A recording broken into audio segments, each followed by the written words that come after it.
Good afternoon, and thank you for joining today's webinar looking at ways that businesses can manage the human risk factor within cybersecurity. My name is Shona Bradshaw. I'm the Marketing Manager for Bytes Security Partnerships. I'm delighted to be joined today by Peter Heim, who is the Vice President of User and Entity Behaviour Analytics from Forcepoint. Hopefully you can all hear me fine. I'm going to do a very short intro before handing over to Peter. So today's agenda, I'll do a very brief introduction to Bytes. Many of you know us already, so will keep that brief, and then introduce why organisations need to look to human point and addressing some of those risk factors when making cybersecurity plans. I'll introduce Peter, who'll be taking you through the bulk of today's session, looking at some of the key challenges in human security or managing human risk, and then how UEBA solutions can overcome these. Then we'll do a Q&A at the end as well.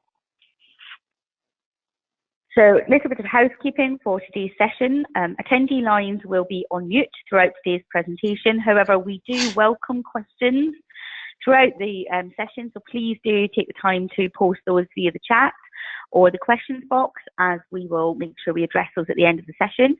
We will keep discussions on the webinar today to strategy and solutions. We won't be going into commercials on any particular products on this session. Of course, those conversations are more than welcome with your Bytes account manager at the end of the session.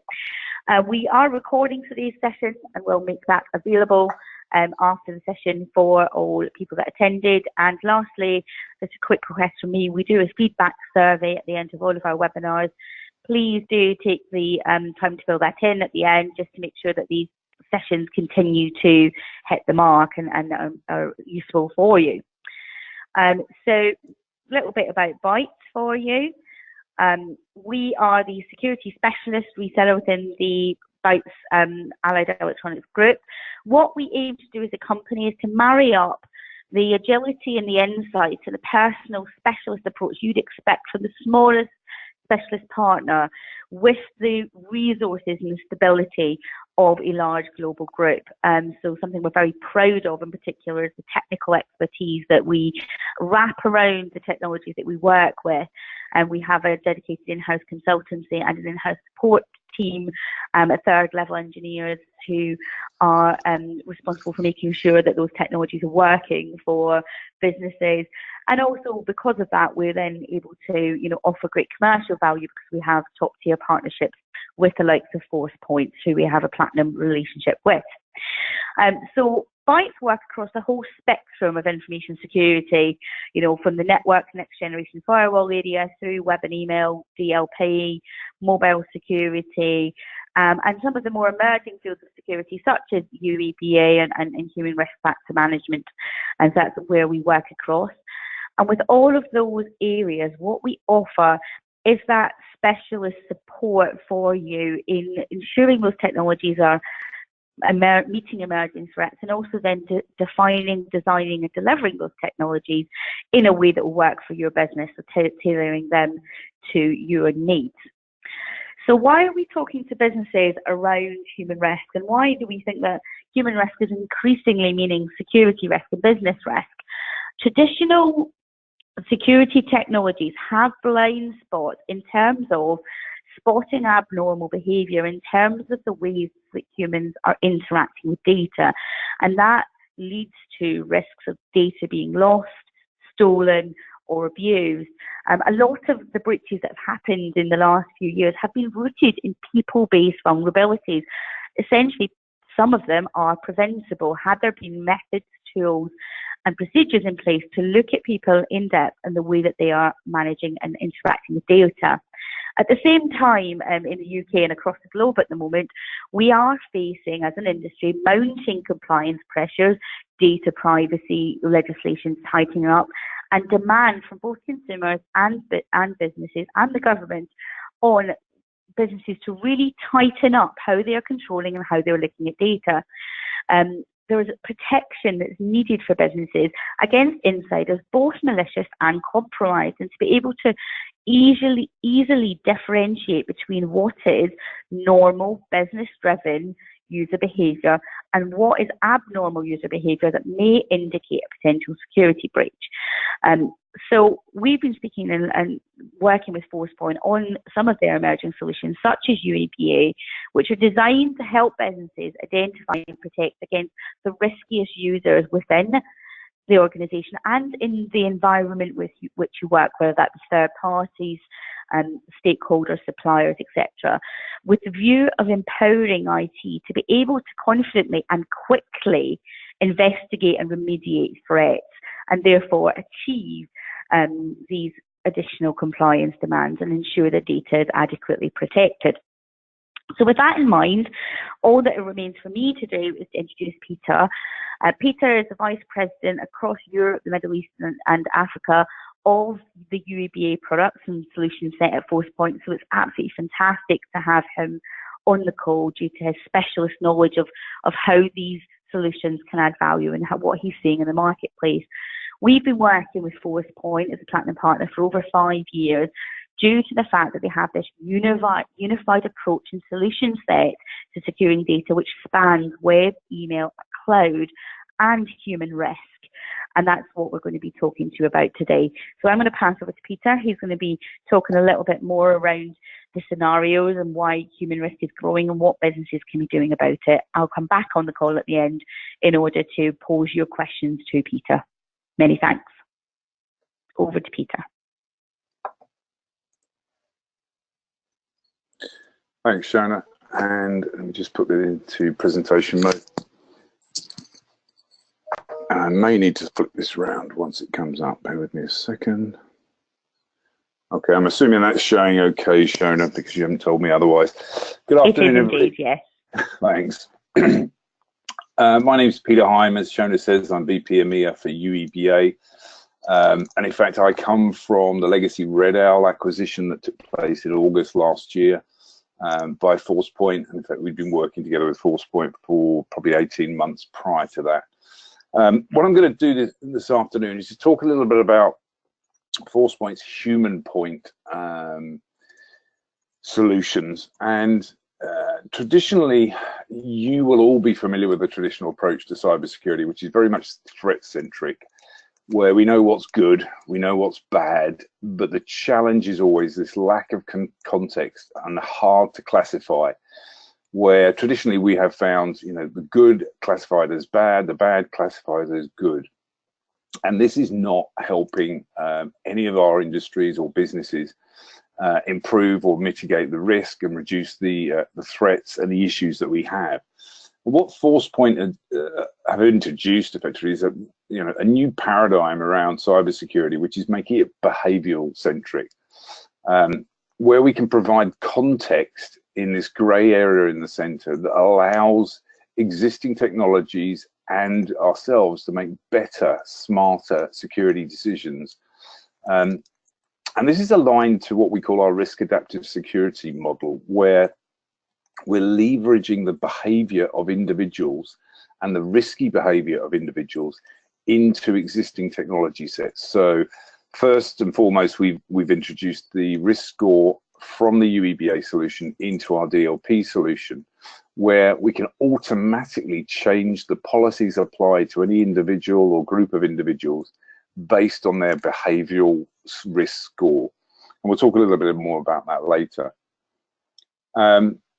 The design tenets of the human point system are best of breed capabilities. So you'll see here the Forcepoint UEBA that came from Red Owl, traditional DLP from Forcepoint, the insider threat solution came from Raytheon, our next generation firewall technology, which is brand leading according to the NSS Labs, from StoneSoft and Sidewinder, CASB from Skyfence, DataGuard from Raytheon, and the traditional web and email security. And any of these can be your starting point, although UEBA, whilst I would be biased, is the power behind the rest of the infrastructure, in that it drives interaction and the mitigation of the thousands of events that we're generating through the traditional security technologies. And it's all about the rhythm and the interaction of people within the business, which are the one constant, with the data and the flow of the data. and providing the analytics, the management, and the orchestration layers to bring all of those solutions together and or integrate with your existing investments. And the insider threat and the rise of the problem is great timing for the human point. And the human point solution is not just some marketing idea. It's driven by our understanding of our customers and their infrastructures, and the fact that the threat-centric security is not improving the situation. And also the fact that, you know, when we look at the insiders and the threat from them, we see the accidental insider, we see the compromised insider, and the malicious insider. And if we look at the proportion of the events coming from each of those personas, we see something like 80% coming from accidental and compromised. Only 22% are actually malicious. So a large part of this is stopping the accidental and the compromised insiders within the business. One thing about the UEBA, and that's User and Entity Behavioral Analytics, and it's Gartner's term, not ours. I don't like it particularly myself. But Anton, who is the lead analyst for Gartner, has stressed that, you know, UEBA has to be user-centric, not user-related or user-assisted or somewhat about the user, but it is all about the user. The E in UEBA was added not so long ago. It used to be UBA, because Gartner, with our assistants and others, realized that whilst it is user-centric, it's about the interaction that the user has with other things, whether they are hosts, devices, printers, application, network connectivity. So it's about users and their interaction with other stuff, obviously with the behavior and the analytics around that as well. Just to put some context on early UEBA experience, because it is not a mature market. We've seen, you know, Red Owl being acquired by Forcepoint. I think there'll be many others, some of which have already happened. And first generation user and entity behavior analytics really has been used by most, if not all, of the UEBA vendors outside of ourselves, just to analyze the data within a SIEM, looking for anomalies from the billions of logs and machine events and structured data. And many of the SIEM vendors are, you know, purporting to be, or sorry, UEBA vendors are purporting to be next generation SIEM. We don't actually see it that way. You know, adding analytics on top of a SIEM has provided some value. The objective and some of the results being reducing thousands and thousands of events to maybe hundreds of anomalous activities. The challenge is that those anomalies are not strictly actionable. They're clues or pointers of interest, but they lack any context of actually what to do next. And what we've seen are analysts having to jump into silos of other data and products to see and investigate whether that user action actually is good or bad. And the challenge is no context of user versus the machine action. And Gartner called this out back in December 2016 in their market guide, specifically Red Owl at the time, and said that UEBA solutions have to be able to understand structured data and non-structured data. So this is things like email, the content, the attachments, instant messaging, SMS messages, HR data, transcribed voice, to give a really full picture of absolutely what's going on and what the context and sentiment around that is. And the mission that we have is to find those risky individuals characterized by the actions they're taking and activity they're doing, made relevant by the attributes that actually identify them. So this is really driven to understand who they are, what we know about them, what they're saying and doing, who and what they are interacting with and saying and doing that with, how and when they do it, what content is involved, and importantly, how this behavior compares to their normal behavior and their peers. And this is a challenge that businesses have, that 60% plus, and PwC think this is closer to 90% when all factors are taken into account, of data losses coming from inside the business. I think we all identify the perimeter probably hasn't existed as we used to understand it for some time. But despite all the investments that have been made, 60% of the data loss is coming from inside the business. And I challenge CISOs to say, okay, if we're not monitoring the people actively and effectively, we're spending 100% of our IT budget on 40% of the problem. And that doesn't stack up from a business sense in any way, shape or form. And the problem is, without the context within the data, it's pretty meaningless. Most of the UEBA vendors, if not all, are looking at structured log data, the analytics around the seam data. And when we look at what Forcepoint are doing, we're adding into that the context from communications and from enrichment data, such as physical access to the building, HR data, which could be performance review scores. It could be an anonymized score from HR that says Peter Heim is high risk because we're scoring him 9. The underlying reason for that could be I've been put forward for drink or drug counseling, stress management, anger management. All my manager has flagged me as a concern because my behavior is odd, but I won't talk about it.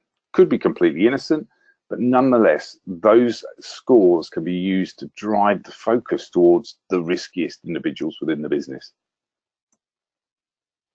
And that unstructured data is the largest single chunk of data in any of our businesses today, and it is growing faster than any other place. And to be proactive and to get real visibility of human risk, that is really where the secret lies. And we talked about these 3 personas earlier, but the important thing here is we're always looking for the human, distinctly human element, which is that behavior and changes in behavior, generally, foreshadows the intent. And that's what we're trying to find, is before the gun is fired or before the data is lost, is to see the data gathering ready for exfiltration. So in advance of the problem actually happening. So these are the 2 primary use cases that we have for UEBA and the implementation of it. Many of our customers are using us for regulatory surveillance in the financial services market. This is driven by the FCA and regulations in the UK, but also on a global basis related to the Fed, MiFID II, the senior management regime, the market abuse directive. Fundamentally on the back of the LIBOR scandals and the market manipulation scandals. The challenge here was joining voice, email, multiple chat channels, trade alerts, trade surveillance, which traditionally were in buckets of data. And at best, they were applying keyword or lexicon searches to email and chat, generating huge amounts of noise. And fundamentally, what we've provided is a human seam solution to identify the riskiest people within the regulated environment, to look for improper disclosure of material non-public information, front running, insider trading, market manipulation, and wall crossing. And on the left-hand side, the holistic insider threat, we're looking for the traditional data exfiltration and IP theft, malicious and compromised user accounts. And these are the softer negative behavior and illicit behavior, where only with the contextual data can you actually address those. And we break the sort of data sources into 3 different buckets: the communications data, which could be email, transcribed voice, multiple chat channels, SMS messages; the security data, which are the events either coming into the seam today or the events generated by the seam today, typically coming from network endpoints and identity access management. And then the enrichment data that I talked about a little bit earlier: physical access to the building. Is somebody in the data center? Are they in Singapore? Are they in London? Are they in on the trading floor? And then the HR data and third-party feeds. and applying the analytics, the keywords and the lexicon searches, and we'll look at some of the out-of-the-box models that we have, and surfacing the individuals of highest risk together with the narrative and the reasons why they have that high risk score. Regulatory surveillance, exactly the same platform used within financial services for both holistic insider threat as well as regulatory surveillance. The only real difference here, the transactional data could be surveillance alert from a trade surveillance solution, trades themselves, market data. And what we've built over the past few years working with our customers are a number of out-of-the-box use cases or scenarios that you'll see across the top here. So the data exfiltration, compromised and malicious users, and negative and illicit behavior. And underlying each of these scenarios are multiple out-of-the-box models, something like 50 plus different models that we have here.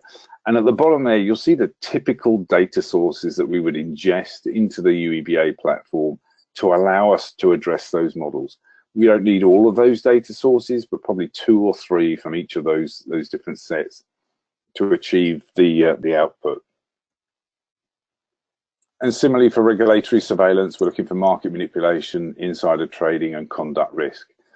And what we're actually seeing is these are merging.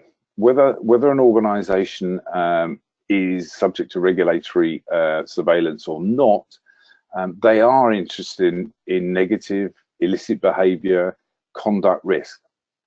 Any signs of these are also precursors typically to somebody stealing data, selling their credentials, giving their credentials away, and putting the business at risk.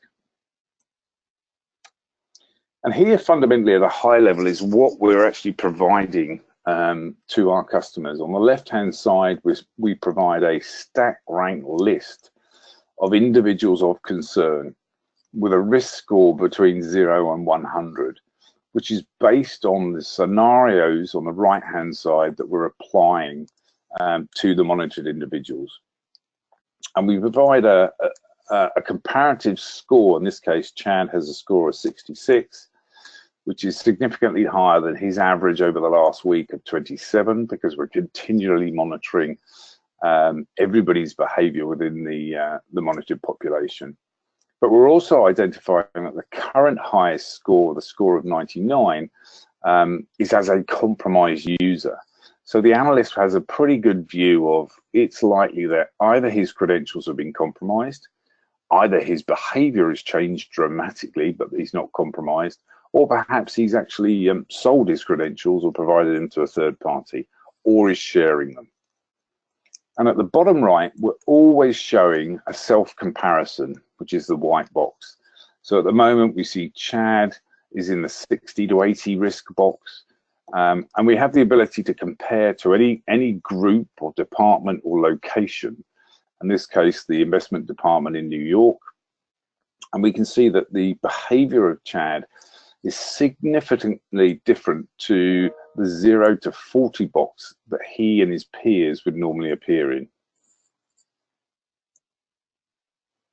And as well as being able to help organizations identify the highest risk employees, the UEBA platform is as much a forensics and e-discovery platform to allow you to understand exactly what a person has been doing and saying and interacting with whom and when, on what platform, what application, and where that risky behavior, how that risky behavior has moved through the business and potentially outside of the business if data has been lost. And then we have some workflow and event review built in to allow the analysts to very quickly work through any of the flagged events and individuals. Slightly technical point of view, but with any SIEM or any solution like UEBA, the question is, how do I get the information into the platform? We actually leverage a technology called NiFi, which originally came from the intelligence services, open source now, but it's an ETL framework that allows us to very quickly onboard new data feeds.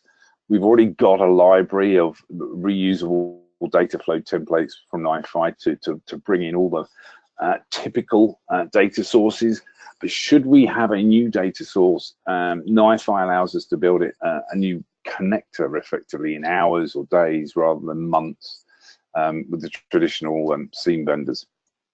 And you'll see that we've already built third-party integrations for all the major SIEM vendors, including Splunk, ArcSight, QRadar, NetWitness, the communications data, the user access and systems administration, and also integration with major DLP vendors and endpoint vendors as well. This is a diagram that I pulled out of the Gartner UEBA report that came out in March 2017, basically showing how SIEM and a UEBA solution should integrate and work collaboratively together. We do not believe at Forcepoint that UEBA is a replacement for SIEM. Human activities occur in the 100 to 200 activities a day, not millions of events that SIEM solutions typically operate within. And the integration between alerts and information from the SIEM and alerts and anomalous behavior feeding back into the SIEM is where we see and fundamentally agree with the way that Gartner see it here as well.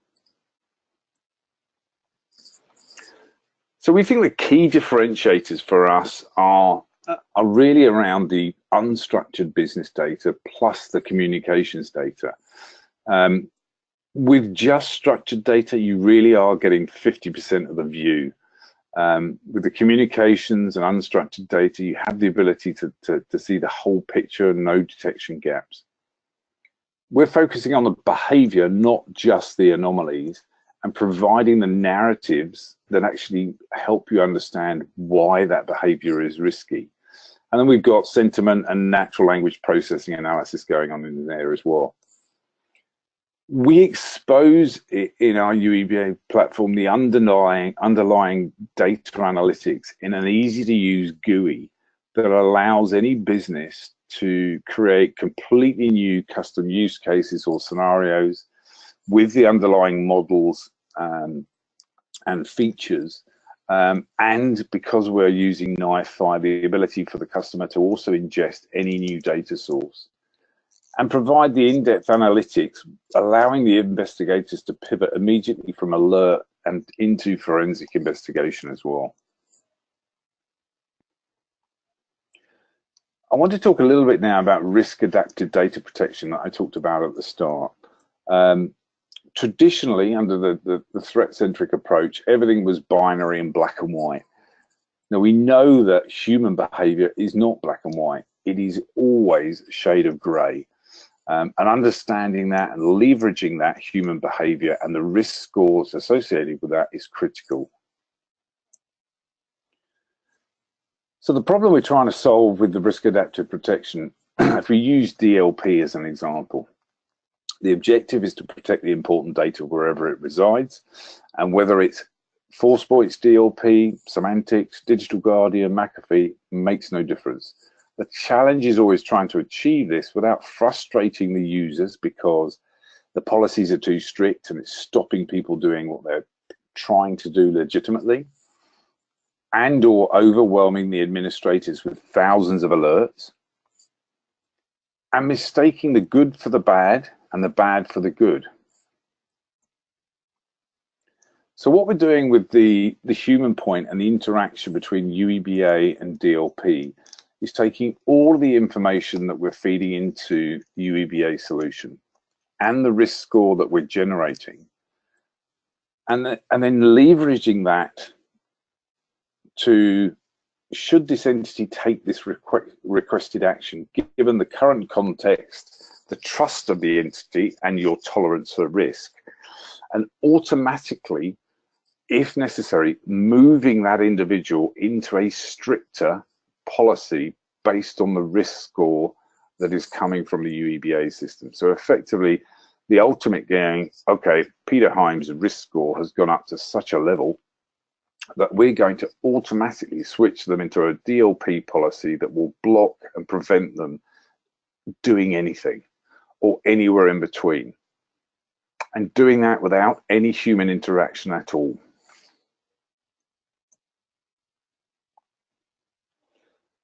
Additionally, we do also have the Forcepoint Insider Threat, which is an agent-based technology, which is actually going to be combined into the Forcepoint DLP agent later this year, which provides forensic level capture, monitoring at the endpoint, to the point where keystroke logging, video screen capture can be carried out, again, driven by the UEBA risk score.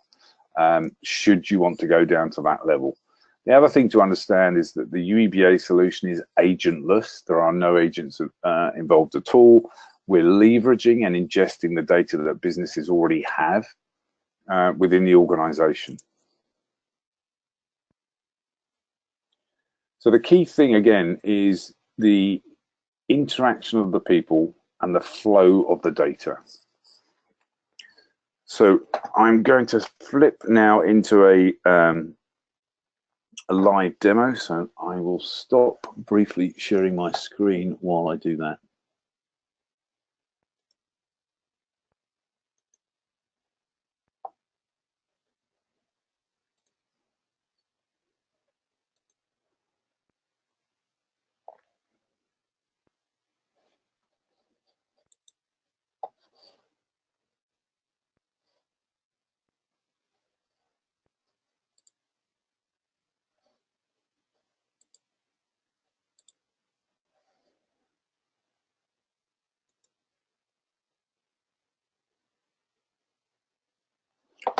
So I'm hoping you can see my screen, and you should see a red owl. You'll have to excuse the fact that it is still red owl logoed as opposed to Forcepoint.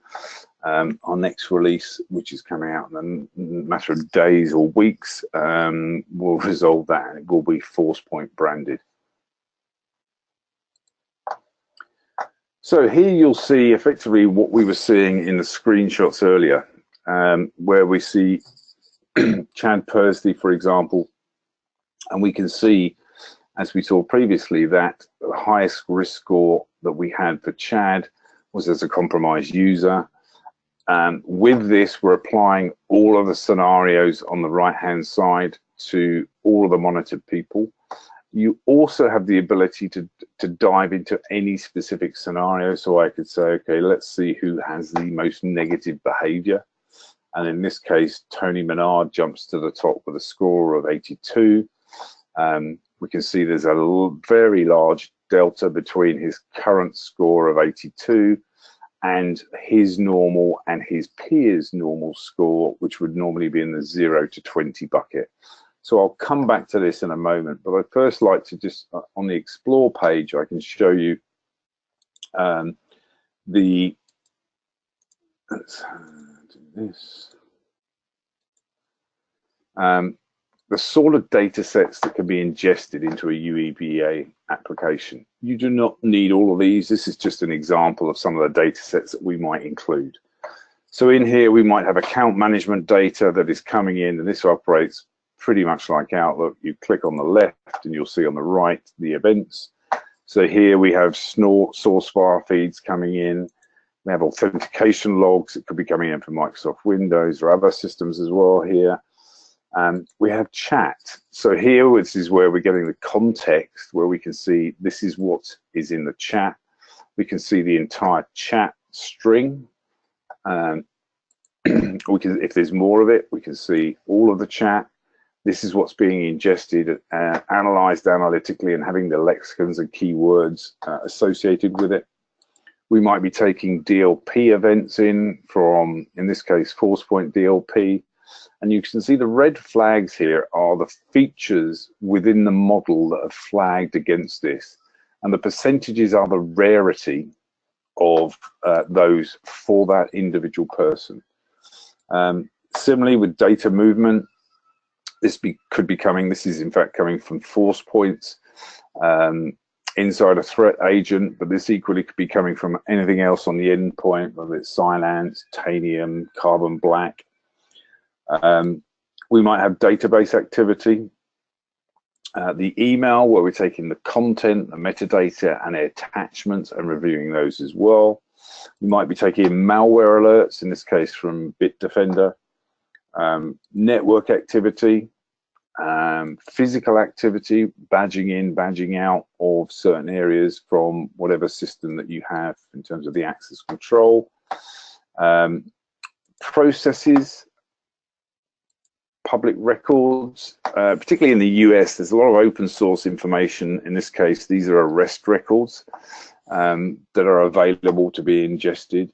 The important point being whether it relates to one of your employees. In this case, Chris Lenore was arrested for drug possession in Denver, but hasn't declared it to the organization. Clearly, that's subject to the availability of that sort of information depending on the country that you're in. We might take systems administration information in, transcribed voice. Obviously, in the banking sector, many organizations are recording the trading turrets and all the calls by the regulated individuals. Those recordings typically can be transcribed by the recording vendors, whether that's Verint, Nice Actimize, Redbox recorders. They all pretty much have transcription capabilities. And it is that transcription that we ingest. We treat that pretty much like an email or an SMS or a text message or an IM, and applying keywords and lexicon and sentiment against those. And we can link back to the recording as well. So when this forms part of an event, the analyst has the ability to play that back and understand, did they actually say what the transcription said they thought it said? In this case, this is from Verint. The darker the font, the more confidence their transcription software puts against the accuracy. I'm hoping this will work, but if I click on this. You weren't looking at the sheet that I'm looking at, and you don't have access to this one, so, you know, I don't know, it's hard. So the ability to play back that transcribed voice and validate, did they actually say, if you were looking at the sheet, is critical in those environments. And actually, I see personally, I think a lot more recording, transcription of voice calls within commercial organizations as that transcription becomes more accurate and the storage becomes cheaper. And then, of course, you know, the web browsing history that somebody in the search terms that somebody might be using within that. While we're on this page, I'll also talk about the fact that this is where an analyst would come to do an ad hoc search, where they might say, okay, we have an issue with a sensitive piece of information related to a merger or acquisition or a project that has escaped the business and is in the public domain, maybe in the press. Here they could come and say, okay, it was Project Raptor. They can search across any date range. They can search across any entities or everybody. They can search any mode, which would be, okay, which data set, or in this case, across everything. I hit search, and from 4 million events, I see that the term Raptor has been used 14 times. It's come up again in 4 different modes. We can see that 3 times was in email. We can see exactly what happened. It's flagged against confidential content because Raptor was a key word and a key secret project. Therefore, it was in our lexicon list. We show a snippet, which is if it was in an attached document, it's basically, this is where it's seen in the document. So you don't actually have to open the document to see that. And we can see again, we're highlighting the keywords. We could also see the top features that have been applied against those or against that that word, and we can see the top entities, and we can actually do that by any type or entity role, but we can see who's been talking about Raptor or engaging with it across any of the channels. We can see that activity over time and how that happened across the business and across what mode. And we could also see on the comparative timeline, if I change this to a mode, we can actually see how this moved through the business across that. We can see that in heat map mode, roles, all modes at all. So we can actually see that at this point on July the 31st, this is how the data left the building. It was effectively printed out by Phil Zamudio at 2:12 a.m. in the morning. We can see the flags that actually flagged against it. We can also see the same thing going on at 2:12 again, did it twice, and we see the DLP print alerts coming in here as well. So this gives you an idea of the sort of depth that you can go into. You can save the searches that you have made, so you can look at and apply an existing search to the data as well. So going back to that analytical dashboard, if we look at Tony Menard and his negative behavior, we can zoom in on that, and what will immediately be shown is a timeline. Excuse me, I need to change the data there.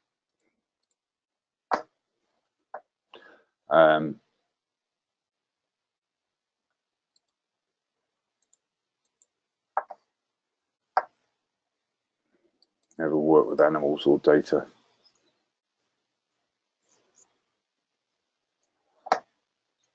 We'll see the timeline here for Tony Menard. We'll also, at any point in time, you'll see the entity attributes for him. In this case, there are only 4.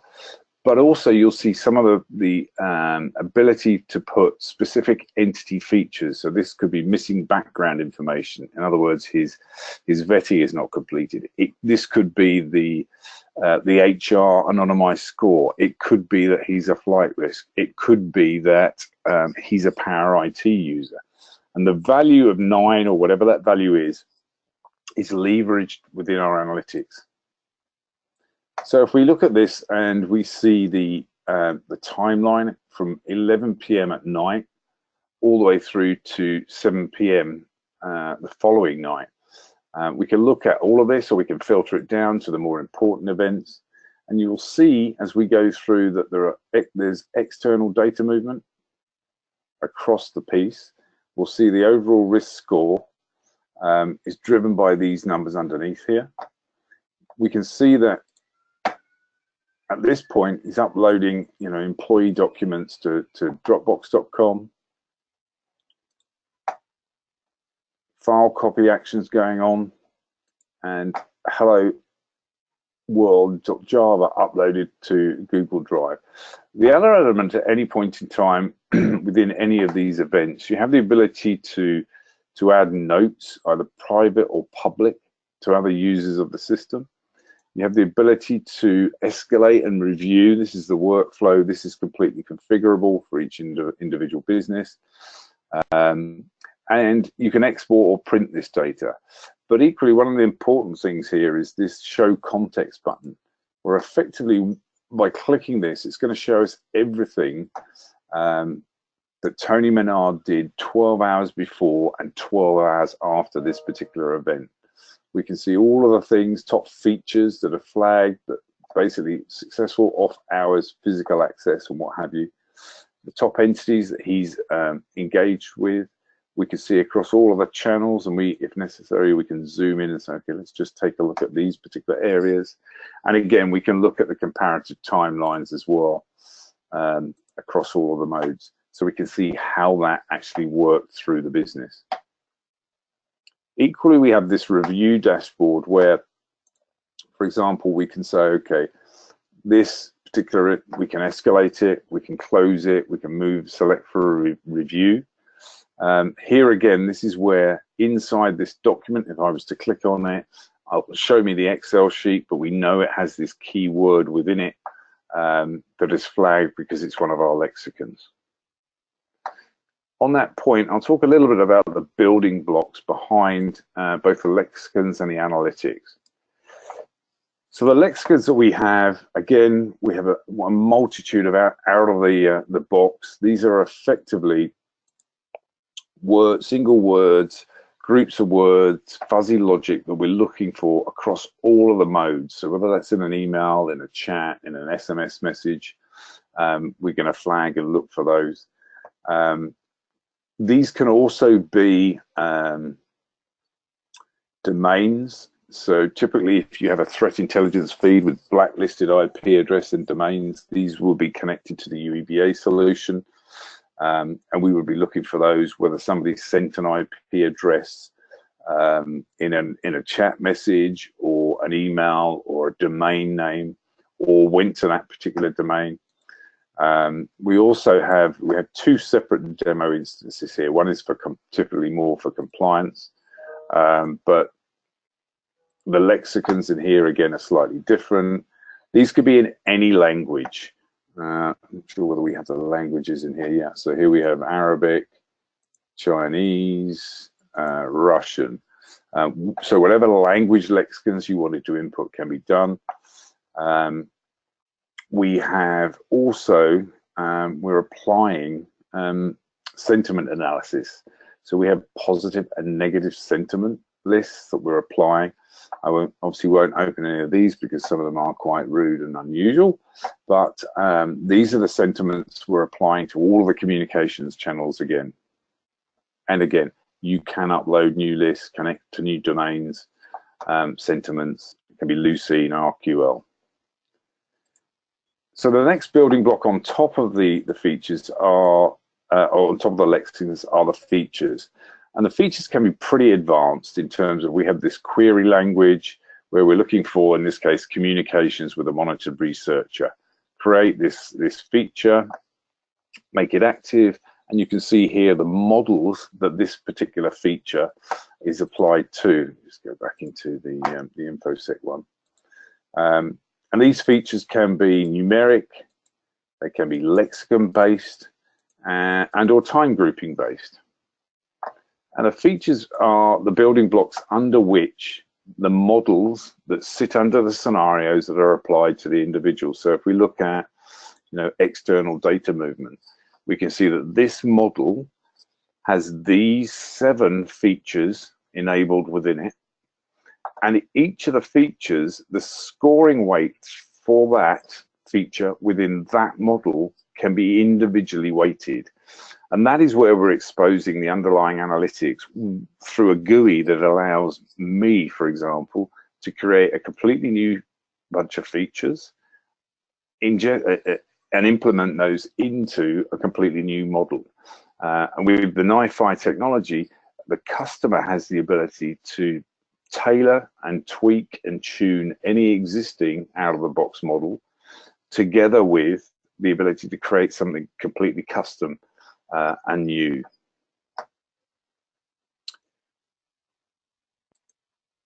So I think at that point, Shona, I know we've only got 10 minutes left. I think I'll probably open it up to